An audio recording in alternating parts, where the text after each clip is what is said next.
Bien-aimés de la chaîne Son Vie TV, aujourd'hui nous allons nous entretenir sur la renaissance spirituelle. Parce que beaucoup d'entre nous, que ce soit le chrétien, l'animisme, c'est-à-dire celui qui s'attache aux pratiques endogènes, nous avons un problème de renaissance spirituelle. Et c'est pourquoi je perçois la Bible comme une référence universelle et non un document importé comme nous le disons dans la plupart des cas pour juste tuer notre vie spirituelle africaine pour s'attacher à une vie spirituelle occidentale. Parce qu'en réalité, quand nous prenons la Bible dans son contenu, c'est vrai que ce document a été importé par l'Occident vers l'Afrique. Mais quand nous regardons ceux qui l'ont importé à ce jour, ils sont en contradiction avec le contenu même de ce document-là. Autrement dit, ils n'ont pas percé le mystère du document qu'ils nous ont apporté. Parce qu'en réalité, la Bible nous amène à renouveler notre intelligence, à changer nos comportements.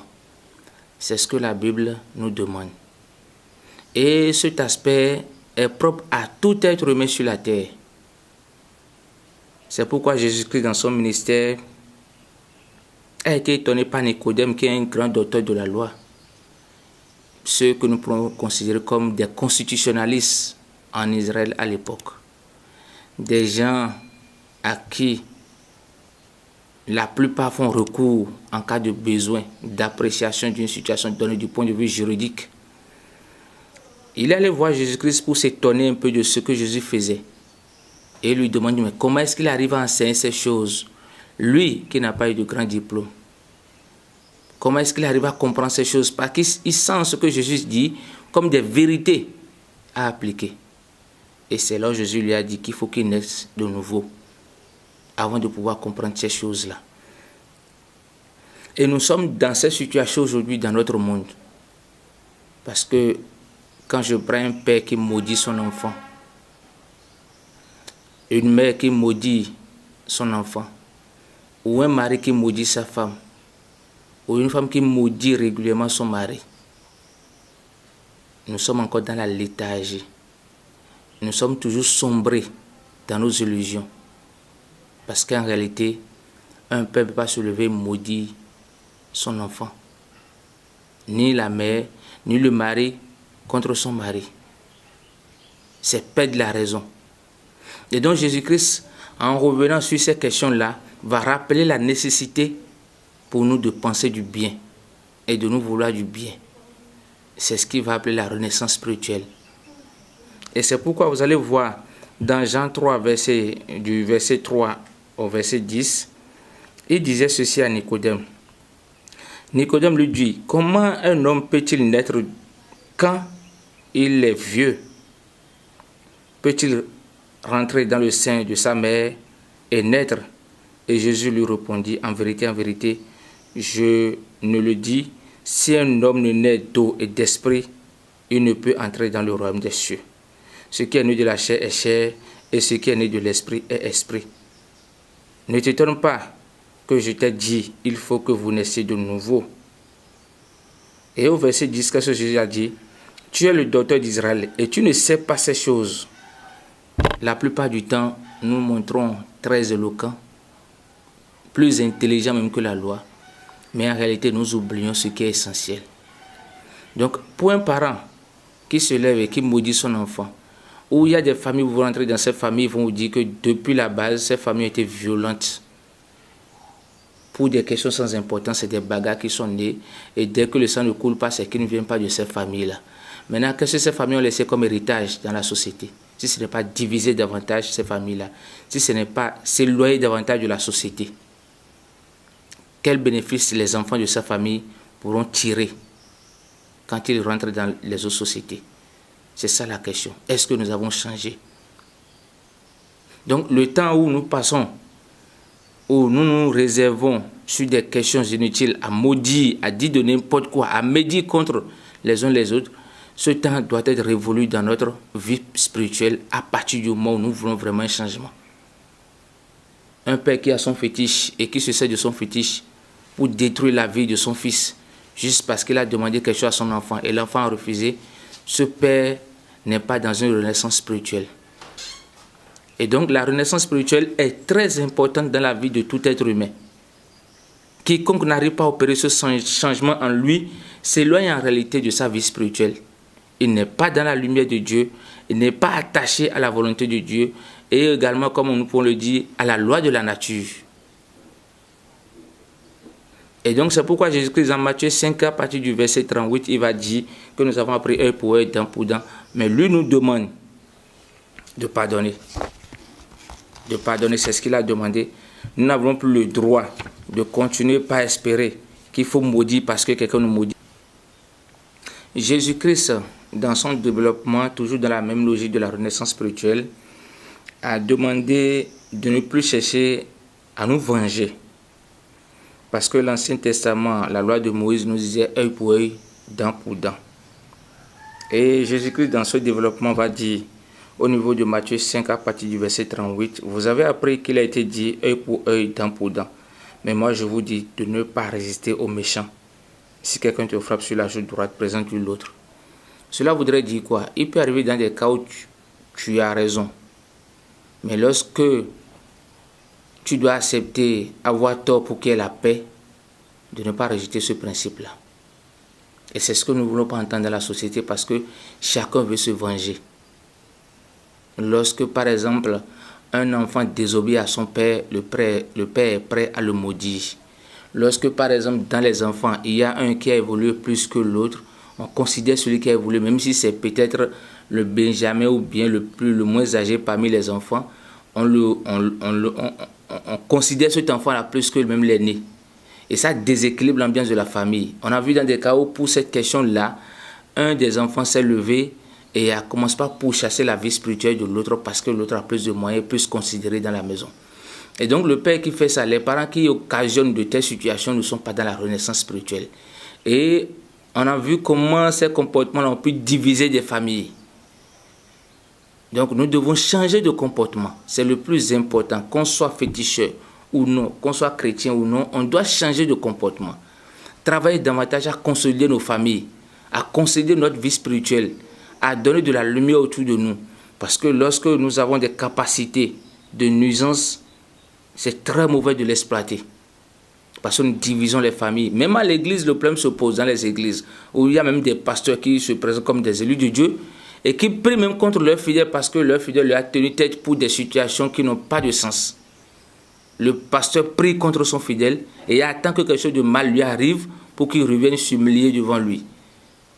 Là, ce pasteur est téléguidé par l'esprit du malin. Donc nous devons changer. Donc ce n'est pas parce que je suis à l'église que j'ai déjà la renaissance spirituelle, mais nous avons un travail profond, au plus profond de nous à faire chaque fois pour pouvoir devenir cet exemple que Dieu cherche. Parce qu'il dit qu'il connaît le méchant et le juste, mais il fait pleuvoir sa pluie dans le champ de tout un chacun. Il fait lever le soleil dans la vie de tout un chacun. Il n'arrive pas à épargner le malin et le juste, le méchant et le juste, mais il arrive à donner sa grâce à tout le monde. Je ne veux pas dire que désormais que chacun se lève et voit son ennemi pour le réoler, non. Mais nous devons éviter de nous vouloir du mal. Depuis la maison, nous devons enseigner à nos enfants désormais la recherche de la paix, les bonnes manières. Et c'est ce que Jésus-Christ nous demande ici dans ce texte-là. Et en nous invitant à rechercher d'abord ce qui est plus utile à nous. Parce que comme je le dis souvent, quand tu veux du bien, sème du bien et tu auras le bien. Et cette renaissance, nous devons travailler chaque jour que Dieu fait. Aller à l'église ne veut pas dire qu'on est né de nouveau. C'est pourquoi Jésus dit, si on ne sait pas faire, les adultères, les voleurs vont nous précéder dans le royaume des cieux. Et le royaume des cieux ici, c'est la justice et la vérité. Ce n'est pas le ciel en haut tel que nous le croyons, non. C'est la justice et la vérité. Et donc, chaque personne qui veut prier, Dieu regarde son cœur. Nous devons chercher donc la renaissance spirituelle dans nos vies de façon permanente, en changeant nos comportements, en commençant par déjà nous éloigner de ces mauvaises pratiques qu'on a connues de nos aïeux. Les insultes, les guéguerres, les querelles intestines. Et c'est ça qui divise nos États aujourd'hui. Ou même dans une même république, on est là, mais on ne veut pas s'accorder sur certaines questions. Chacun veut passer sa volonté et ça déchire les États. Ça déchire les familles. Donc nous devons d'abord commencer par travailler sur la renaissance spirituelle dans chaque chose que nous faisons et nous éloigner de ces comportements qui ne nous honorent pas. Et c'est pourquoi l'apôtre Paul, dans son message au niveau du livre de Romains, Romains 12, à partir du verset 2, il va demander de travailler au renouvellement de notre intelligence chaque fois. Il ne suffira pas de dire je suis chrétien, mais le plus important pour lui, c'est que chacun puisse sortir de son état animal. Parce que c'est l'animal qui ne sait pas ce qu'il fait. L'animal est capable maintenant de taper, de commencer par peut-être piétiner son enfant. Parce qu'il n'est pas dans un état conscient. Et il dit de nous débarrasser de cet état d'homme animal que nous sommes. Parce qu'un père qui maudit son enfant n'est pas dans un état d'esprit spirituel humain, mais plutôt dans un état animal. Une femme qui maudit son mari chaque jour que Dieu fait parce qu'elle est fâchée contre son mari est dans un état animal. Parce que c'est de cette mari-là qu'elle aura aussi une vie. Un enfant qui se moque de ses parents se retrouve dans un état animal. Il faudrait qu'il arrive à sortir de cet état animal-là pour vraiment abhorrer la vie spirituelle que Dieu lui a donnée. Et donc la renaissance spirituelle devient plus importante que tout. Et nous devons travailler chaque jour. C'est pourquoi il dit de ne pas nous conformer au siècle présent, mais nous soyons transformés par le renouvellement de l'intelligence afin que nous discernions quelle est la volonté de Dieu, de ce qui est bon, agréable et parfait. Un père ou une mère ne peut pas accepter voir son enfant peut-être devenir voleur dans la société. Mais dans la plupart du temps, on se dit, moi j'ai vécu Dieu à ma part, lui n'a qu'à faire ce qu'il veut. Quelle a été notre contribution dans la vie de cet enfant? Quelle est l'éducation que nous lui avons donnée? Quel est l'héritage que nous laissons? Parce que ce n'est pas l'argent que nous laissons. Ce n'est pas les maisons construites là qui sont le plus importantes. Ce n'est pas le matériel que nous laissons à l'enfant qui est le plus important, mais l'éducation spirituelle que nous lui laissons. C'est avec ça qu'il pourra se défendre dans la société. Et donc il faudrait que nous soyons transformés par cet état-là pour devenir des gens nouveaux. Ça va d'abord à l'avantage de nous-mêmes, de l'individu d'abord. Celui qui arrive à renaître spirituellement, ça va à son avantage. C'est pourquoi Nicodème, malgré sa connaissance de la loi, en tant que docteur de la loi, constitutionnaliste à l'époque, allait voir encore Jésus-Christ dans la nuit pour lui poser des questions, pour comprendre. Parce qu'il sait que celui-là, il est en train de dire quelque chose de bien. Mais c'est des choses que la société ne peut pas approuver. Et donc, il faudrait que nous arrivions à changer nos comportements sur ces questions-là pour devenir des gens nouveaux dans la société. Et dans le livre d'Éphésiens 4, à partir du verset 22, qu'est-ce qu'il nous dit? Eu égard à votre vie passée, du vieux homme qui se corrompt par les convoitises trompeuses, à être renouvelé par l'esprit de votre intelligence et à revêtir l'homme nouveau, créé selon Dieu dans une justice et une sainteté qui produit la vérité. Qui produit la vérité. Et donc cette vérité voudrait que je ne mens plus, je ne sabote plus mon semblable, que je ne coupe plus la plaie pour lui faire du mal, mais que je cherche la vérité et l'amour dans tout ce que je fais. C'est en cela que mes intérêts devant Dieu seront grands. Et lorsque mes intérêts sont grands devant Dieu, ma vie spirituelle prend un rayonnement au-delà même des espérances. Et il faudrait que l'homme que nous sommes, nous quittons l'homme état animal et que nous devenons l'homme spirituel selon la volonté de Dieu. Parce que déjà le premier homme créé dans le jardin, Dieu lui a donné des recommandations et il a espéré qu'il applique ces recommandations-là. Et le premier homme n'a pas pu renouveler son intelligence dans ces recommandations. Et quand nous allons prendre l'Ancien Testament aussi, il y a des prophètes qui ont marché, mais n'ont pas pu s'appliquer à certaines choses parce qu'on ne leur a pas enseigné cela. Et c'est pourquoi Jésus-Christ à l'arrivée dit, il y a de ces prophètes-là par le passé qui ont voulu peut-être être là aujourd'hui pour écouter ces choses-là. Parce que si Jacob avait su qu'il ne devait pas en vouloir au dessein de son frère lorsque le père voulait prier pour eux, il n'allait jamais le faire. Parce qu'après, il a su qu'il a commis une erreur. Et il a demandé réconciliation à son père. Et il faudrait que nous puissions comprendre ces choses-là. Si David avait su que chercher la femme d'autrui était un péché, il n'allait pas le faire. Non seulement il a cherché la femme, mais il a tué le mari de la femme. Et Dieu l'a condamné pour ça. Et il a reconnu ses péchés. Et il a promis de ne plus recommencer. Effectivement, il n'a plus recommencé ça. Qu'est-ce que nous faisons aujourd'hui? Il y a des gens qui ont du plaisir à aller baiser les femmes d'autrui. À détruire même ces foyers-là. Parce qu'ils ont des pouvoirs en eux. Et même enseigner ces femmes à aller faire des bains. Et ces femmes sont dans des foyers où ces foyers sont détruits. Alors, en quoi nous participons au renouvellement de l'intelligence? Ça, c'est l'état de l'homme animal qui agit. C'est un animal qui peut voir son enfant, qui peut avoir des liaisons sexuelles avec son enfant. Donc, nous ne sommes pas des animaux, nous sommes des êtres humains. Et nous devons renouveler notre intelligence dans cet état d'esprit-là pour devenir des gens nouveaux. Voilà un peu ce que nous pouvons développer sur la question de la renaissance spirituelle qui est fondamentale dans notre parcours. Parce que si nous nous comportons comme l'homme animal, nous aurons des résultats comme des animaux dans notre vie. Mais si nous nous comportons comme des hommes spirituels, ce que nous allons faire, nos agissements auront un sens envers Dieu. Et la récompense sera toujours là aussi, non seulement pour nous, mais pour les générations que nous allons laisser. La renaissance spirituelle, comme nous l'avons évoqué tout à l'heure, a des avantages aussi dans la société. Et c'est pourquoi Jésus nous l'a enseigné d'ailleurs. Parce que quel que soit ce qu'on dira de la Bible, quel que soit l'aspect qu'on donnera aujourd'hui à cette ligne spirituelle que moi j'appelle la ligne universelle, elle a un point capital dans nos vies. Ça n'a rien à voir avec le vaudou, le bouddhisme, etc. Ça n'a rien à voir.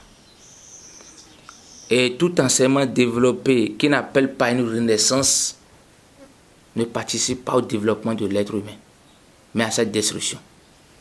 Et c'est pourquoi j'ai dit, si vous avez un fétiche à la maison qui vous amène à vous diviser dans la famille, ce fétiche, il vaut mieux l'enlever de la maison et le jeter. Lorsqu'un fétiche te dit, ton frère, il faut te méfier de lui, sans te dire ce qui se passe, ou comment faire pour amener la paix, ce fétiche, il faut le détruire. Donc, le pasteur qui maudit son fidèle détruit même son église. Dans la société où des actes sont posés pour diviser la société, ceux qui le font ne participent pas au développement de la société, mais à la déstabilisation de la société. Et donc la renaissance spirituelle nous oblige à avoir des comportements qu'il faut, non seulement pour nous attirer les uns vers les autres, mais pour reconnaître également nos limites. En cas de non-attirance, les limites à ne pas franchir les uns envers les autres. Tout en reconnaissant que nous n'avons pas de pouvoir de vengeance en nous, mais que seul l'esprit de création, l'esprit de Dieu a ce pouvoir-là dans nos vies. Et le pasteur qui s'applique à cette renaissance, parce que ce n'est pas parce qu'il est déjà devant et qu'il prêche qu'il est déjà un exemple. Ce sont ces comportements qui vont déduire de cette chute-là. Le pasteur qui s'applique à cette renaissance-là aussi, dans son travail de tous les jours, sera un modèle dans son église et donnera un signal fort aussi dans son église, d'où la paix, l'amour du prochain. Et dans la société, lorsque ces comportements sont répercutés dans la société, nous allons observer également la paix. Et quelles que soient les tensions qui seront créées, à chaque fois vous allez voir, chacun appellera la paix. Parce que nous savons qu'il y a des limites à ne pas franchir. Et lorsque le monde va s'appliquer à ces principes-là, c'est pourquoi je vous ai dit, ceux-là qui nous ont amené la Bible ne connaissent pas en réalité les fondements, les principes de ce document-là. Et c'est pourquoi aujourd'hui, ils sont tellement enragés de raconter quand ils veulent que la Bible c'est pour eux. Parce qu'ils ont compris que certains ont percé ce mystère-là. Et donc, lorsque nous allons retrouver la renaissance spirituelle, vous allez voir que les guerres, les querelles vont s'arrêter. Et chacun pourra connaître ses limites. Et c'est en cela que nous appelons tout un chacun de nous. Et c'est pourquoi nous demandons aux familles d'enseigner les bonnes manières aujourd'hui dans nos familles. Vous voyez des enfants qui déjà, à moins de 5 ans, quand ils vous parlent dans la société, vous avez peur. L'arrogance est installée. Et qu'attendons-nous de ces familles-là, de ces enfants-là, lorsque demain, ils vont commencer à errer dans la société, on dira que c'est la sorcellerie. Alors que ce sont des questions d'éducation. Il faudrait que nous retournions sur ces fondements-là et qu'il y ait la renaissance. C'est très important pour chacun d'entre nous au sein de cette société-là.